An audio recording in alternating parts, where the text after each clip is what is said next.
Welcome in another episode of Carpooling with Ben, and I've got the CEO of all things television in Rhode Island, David Piccerelli of Rhode Island PBS. Sir, thank you for joining me in the car. Thanks for having me. Gorgeous day out. And can I light up a cigar? No, unfortunately, we can't show that online. But glad to have you in. You have been with Rhode Island PBS for a few years now. Since 1998. So that's Wow. 17 years? Yeah, 18 years? Yeah. 19 years? Something like You're that. going out, next year will be your 20th. Next year will be my 20th. We'll have to have a special on Rhode Island PBS. Right. 20 years of Piccerelli. Yeah, It'd be great. I've only been the president since 2010. Though. Okay. Yeah. So how did you get involved with Rhode Island PBS? I was working for a bank in Waterbury, Connecticut. Okay. I'm a Barrington native. All right. And looking for an opportunity to come back to Rhode Island after we had sold the bank. Mm-hmm. And the opportunity presented itself to become the chief financial officer to Channel 36 at the time. Right. And I said, that'd be an interesting diversion from banking. Why not? Yeah. So I came here in 1998, and I have been here ever since. So many people get exposed to PBS, and especially my age and the generation probably just after me, the way most kids do, through Sesame Street and through, for me it was Mr. Rogers. Is that still the same kind of trend? I mean, you still have that programming in the morning? Oh, absolutely. Okay. What's interesting about our demographic of our audience is we tend to skew towards under 10 years of age and then over 35, 40 years of age. Okay. And there's that gap in the middle that we've kind of lost. Okay. But we have you as a kid. Yeah. We give you some tools as a child. Yeah. Teach you how to write, teach you the alphabet, Yeah. teach you how to count. And then when you're old enough to say, I'm not interested in watching Sesame Street or Barney or Mr. Rogers anymore, Yeah. you go on and you start watching something else on commercial television. Yeah. And then when you become wise in your older age and you realize that, hey, PBS is a great resource for me and my family, you have your children watch it, and lo and behold, next thing you know, you're watching Downton Abbey. Well, and Downton Abbey really, was that the first push towards that massive series? They're big. Well, I think Downton Abbey was really the first program underneath the Masterpiece umbrella, because Masterpiece Theater is the umbrella that they fall under. And the interesting dynamic about Masterpiece is the series that you see in Masterpiece they're short series. They're only like 8 episodes, 9 episodes long. Downton Abbey annually was only 8 episodes. Maybe the last 2 years they showed 9 episodes. Right. Or they actually had a 2-hour episode in there. Mm-hmm. But for the most part, Downton Abbey, or all the Masterpiece programs, or miniseries as they are cycled every few years based on popularity. And, the next greatest thing comes along, which is Victoria. Okay. But you've got Sherlock, that's under that umbrella. Call the Midwife, that's under that umbrella. So there's a lot of great programming that falls underneath that. Downton Abbey was a very interesting mini-series that came out, ran for 6 years. Yeah. And I think because, so much of what that series is about was the aristocracy and, the people with the money in England. And it could be somewhat related to the early development of the wealth in the United States as well. Mm-hmm. If you look at like Newport, Yeah. it's sure. not dissimilar in some respects as to how Newport was created Sure. from their ancestors from England. And I think there's just a certain aspect of the viewing audience nationally that a program like Downton Abbey transcends generations and is very attractive to multi-generations as far as wanting the desire to watch it. Yeah, it was quite a series, and actually we had a lot of fun a few years ago with the final series Right. We did that event at the Vets. Correct. And one of the cool things about Rhode Island PBS is you're able to do different things that tie in the community that a network perhaps may not be able to. Right. Because this is so, I mean, let's face it, it's community supported. Is this technically a government agency? Or No, we are a community licensee. Okay. And the license is held in the name of the Rhode Island PBS Foundation, which is a 501c3. Okay.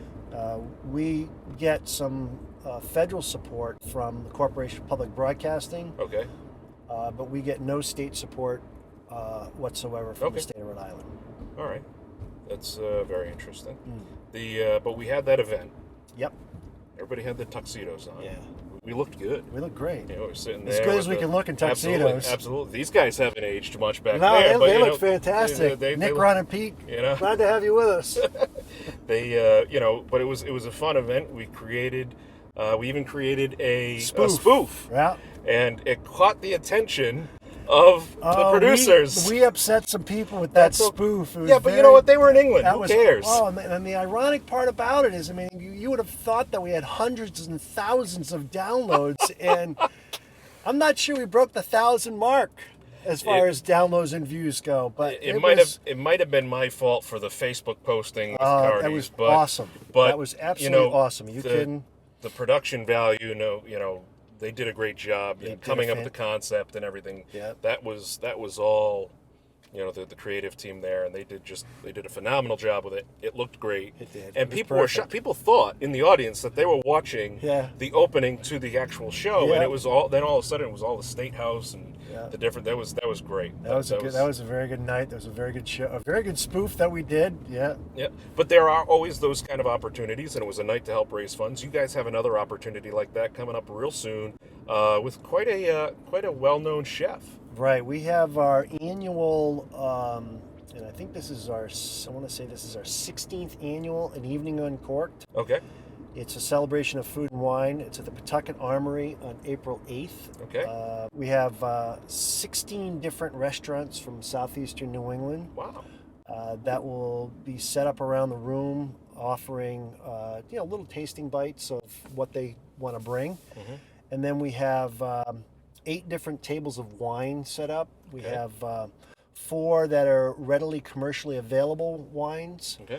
And then we have 4 tables of some friends of mine and our event chairman, Mark Gasparo, where we actually go and ask to raid their wine cellars and take some nice bottles out. Private collection. Private collection, exactly. Private collection. Yeah, great. The only stipulation to be part of the private collection is the bottle has to be worth at least $50 or more. Well. So we get a nice donation from some very generous friends. That's excellent. Which we appreciate. And yes, we have Jacques Pépin this year. Great. One of my favorite chefs. Okay. Been watching Jacques since I was a kid. Sure. 20 years ago. Yeah, long longer than 20 years ago. He used to cook with Julia Child. Okay. Who was another fantastic chef in the PBS stable. Yeah. Of culinary artists, and we're very fortunate to have him joining us on April 8th. Should be a good night. And tickets are still available for that? Tickets are available. You can get them right online. All you do is ripbs.org and click. It's going to hit you right smack in the face when you go on there, and just follow the link. You can see all the restaurants that are coming. I know some of them: David Burke Prime, Pot au Feu, Capitol Grill. Great. It's been a huge supporter of ours. Cinderella's in Fall River, Massachusetts. Okay. I don't know if you're into Portuguese food, but Cinderella's is one of my favorite restaurants. All right. Red Fez, Salted Slate. I can't remember them all. There's a lot of them. Yeah, but people should go online. What's the dress code for that night? Casual. Casual. Okay. Very casual. You'll see folks there. I mean, you'll see folks in jacket and ties. You'll see folks in jeans. Okay. It's just really smart casual. Yeah, but it's a nice night out. Beautiful night out. That's we have a little jazz quartet that'll be playing. Perfect. And Jacques there to sign books, talk to you, share a glass of wine with you. Just enjoy the evening. Such a great atmosphere when it comes to to all these different events that you put on. It's great. Every event is different. Every event looks great, has a great feel to it. people can really get involved and learn more about what you guys do by taking a tour. Come on over. You can take a tour of your facility. Yep. It's free. Absolutely. Just got to schedule it. And this is perfect. I mean, not just schools. Anyone. What are some of the groups you've had come through there? Well, it typically sways towards schools. Okay. We'll have a lot of parochial or Catholic schools that'll come through. Okay. Yesterday we did a group of homeschoolers. Wow. Boy Scouts, Girl Scouts, Cub Scouts, Brownies. We've had some different. We've actually had, I think, a Little League team come through at one point. That's great. So really, anybody that's interested, you call the station, and our public information manager will work with you to schedule an appropriate time to come in and have a tour. If you come in when they're taping Lively Experiment, can you touch Jim Hummel's hair? He might let you touch his hair. All right. Although the problem with coming in You're on, Mr. Hummel. The only problem with coming in during a Lively Experiment is it's taped typically when they're in school. Oh, okay. We tape Friday mornings at 8:30. So. All right. Well, I'm trying, Jim. Could be a field trip. It could be, absolutely. Right? That'd be great. But it's not age exclusive. No. I mean, if you have a bridge Absolutely group not. or you have some Absolutely. group that wants to come and you're looking for something to do, this would be a great thing to check it out. Absolutely. You got some other events coming up too, right? We Is do. there a tea party coming up? We do in May. So Tuesday nights is probably one of our most successful nights of programming. Okay. We have what we call the British Comedy Evening there. Okay. So from 7:30 to 11:30 p.m., it's all British comedies. And we have a very strong and loyal following of our viewership. And we have this group called the Rhode Island PBS Britcom Club. Okay. Or Brit Club. Okay. And we're having a tea party for them, with them, on Sunday, April 30th. And you have to be a member of the Brit Club to come to that. It's All at right. the station. You still got time to sign up. Still got time to sign up. We'll have refreshments, tea, obviously. Mm-hmm. Little finger sandwiches without crust. Okay. Of course. Crustless. Crustless. Yep. And just a fun mix and mingle kind of afternoon for those folks to enjoy. And then we have a really fantastic event coming up on May 17th. And again, this is another event for our upper echelon of donors, $500 or more, the Accord of Excellence members. Okay. And what this is going to be is a pledge event and an evening with Dr. Deepak Chopra. Oh, wow. So he's coming. That's big. It's huge. That's, He's a wonderful man. That's international. That's an international Right. name. Absolutely. Coming to Little Rhodey. Park Ave in Cranston. Providence. Providence. Park Lane in Providence. Park Lane. I get confused. The line is blurry. Let's. Line runs down Niantic. There you go. But you're right over there, right near the food bank, and you guys have even right after Hurricane Sandy, you guys did a telethon to help. We did raise funds, so you guys are very active, even in a responsive kind of way. When it was the whole Rhode Island Broadcasters group. Yeah, the Rhode Island Broadcasters Association, which we are one of, I forget how many stations of radio and television that comprise the association, is really a very powerful and dynamic group. And collectively, if you think about it, we all control the broadcast airwaves. Sure. And we can get the message out fast. Yep. And most of the time, we get it out accurately. Sure. And we have while in a lot of respects we all compete with one another for advertising, well, more so for the commercial stations, for advertising dollars, we all do get together and rally around the needs of the community as well, as far as, Sandy, doing a telethon for that. I know we did one back after 9/11 as well. Right. But we'll always be there for the community and trying to raise awareness and to help out the community with raising whatever funds that they need. That's excellent. It's not hard for people to get involved if they want to become a donor, and I mean, you think back to all the pledge drives, and you think back to the national programming, or where you'd see the person there talking about it and say, okay, if you pledge this much, you'll get this CD series of Yanni and a tote bag with Ernie and Bert on it or something. Yanni's pretty cool. He was. I mean, 5 keyboards on each side. Yeah. Like, which one do you play? I don't even know. Yeah. But you guys are actually probably partially responsible for the reason why I play accordion, because of Saturday nights with Lawrence Welk. Really? You used to watch that with your grandmother like I used to? My grandmother, my parents. I've actually met Myron Florin at an accordion competition. So you guys, thank you very much for that. It still airs. It's great. And you can get it right over the air signal. That's if you have an antenna, it comes in crystal clear. It's excellent. It's very easy and it's free. You can't beat that. No. It's a beautiful thing. It's a beautiful thing. But if people want to get involved and make a contribution, and it's a great local non-profit to support. Thank you. How can people get involved with that? RIPBS.org. There's a big red donate button right at the top of the screen.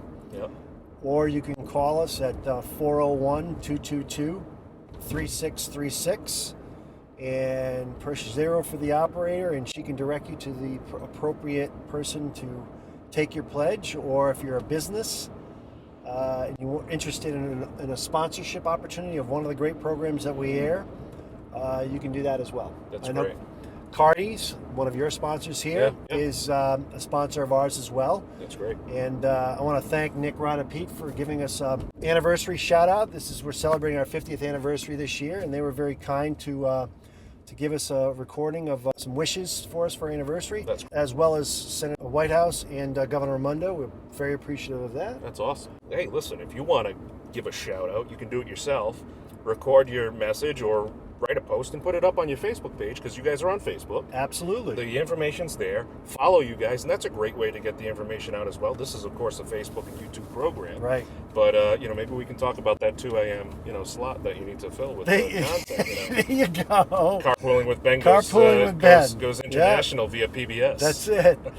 I'll tell you, the other thing that we have this year that we're running all year long is what we're calling our 50 for 50 campaign. So if you haven't been a member of Rhode Island PBS in the last 12 months, or if you've never been a member of Rhode Island PBS, I guess that's kind of redundant there. Sure. You can become a member for $50. Our standard membership is typically $75, and we're discounting it by $25. And you can rejoin or join for $50 in honor of our 50th anniversary. Perfect.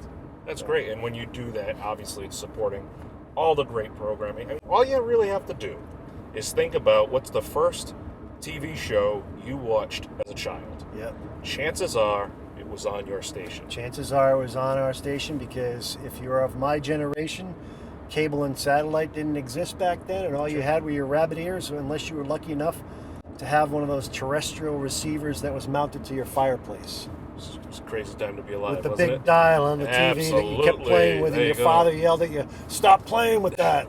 It took 15 guys just to move the television in and out. That's it. It was quite impressive. So, well, Dave, thank you so much for coming on the ride today. And I want to thank you. I don't think I've ever been this far west in Cranston. Cranston. I'm glad I left some breadcrumbs out. We'll get our way back. Don't worry.